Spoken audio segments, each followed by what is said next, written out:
এখন আছি হচ্ছে শ্রীরামপুর, মানে দত্তফুলিয়ার মধ্যে একটা জায়গা, শ্রীরামপুরে আছি। আর আমরা যাচ্ছি হচ্ছে, আবারও বলছি, আমরা যাচ্ছি হচ্ছে এশিয়ার দ্বিতীয় বৃহত্তম শিবলিঙ্গ যেখানে অবস্থিত, সেই মাঝদিয়া শিবনিবাসে।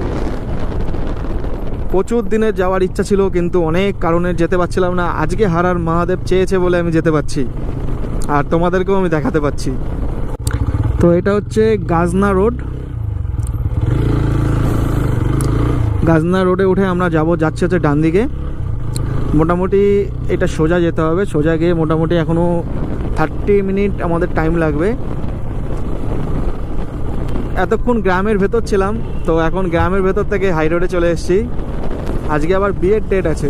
এই বিয়ের ডেট সরস্বতী পুজো আসলে কিন্তু মেয়েদের এই হলুদ শাড়ি পরাদের দেখা যায়, খুব ভালো লাগে। এখন আছি হচ্ছে তারকনগর রোডে।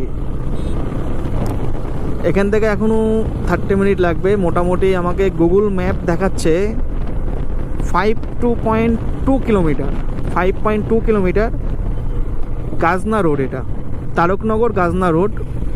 ভিডিও করতে করতে যাচ্ছে সাবাস। এটা হচ্ছে গাড়াপোতা বাজার। এটা এই জায়গাটার নাম আমি অনেক শুনেছি, কিন্তু কখনো আসিনি, আজকে ফার্স্ট টাইম আসলাম এই গাড়াপোতা। আর এখনও তো যেতে প্রায় 30 মিনিট টাইম লাগবে। যদি মনে হয় যে না কিছু খেতে হবে, তাহলে কোনো দোকানে দাঁড়িয়ে সামান্য কিছু কেক, চানাচুর মানাচুর কিছু খাওয়া যাবে। মোটামুটি মাঝদিয়া শিবনিবাস এখনও আমরা যেখানে আছি সেখান থেকে এখনও অ্যাপ্রক্স 10 থেকে 11 কিলোমিটার এখনও আমাকে বাইক চালাতে হবে।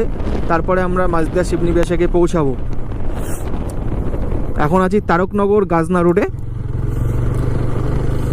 এখানকার পরিবেশটা খুব সুন্দর, মানে শান্ত শিষ্ট। আমি দেখছি তো কোনো মানে ঝুট ঝামেলা নেই, কোনো রাস্তাঘাটে কোনো সেরকম ভিড় নেই।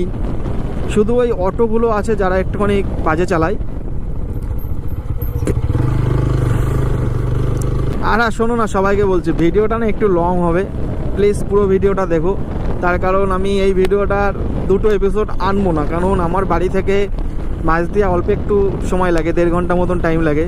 তো আসা যাওয়া নেই 3 ঘন্টা, 3 ঘন্টার একটা ভিডিওতে 1 ঘন্টার ক্লিপ নিয়ে আমি হাইস্টলি 15 মিনিটের ভিডিওটা করব, ঠিক আছে? তো সবার কাছে একটাই রিকোয়েস্ট, প্লিজ 15 মিনিট ভিডিওটা সবাই দেখো। আর হ্যাঁ, ভালো লাগলে অবশ্যই কিন্তু সাবস্ক্রাইব করে দিও। আর যারা যারা ফেসবুক থেকে দেখছো, ফেসবুকটা তো ফলো করে দিওই। আর ইউটিউব থেকে দেখলে ইউটিউবটা সাবস্ক্রাইব করে দিও, ওকে? অনেকবার তোমাদেরকে এই কথাটা বলছি, তার কারণ আমার তোমাদের অনেক সাপোর্টের প্রয়োজন এখনও। তোমাদের যদি সাপোর্ট আমি না পাই, তাহলে আমি বেরোতে পারবো না বাইক নিয়ে কোথাও।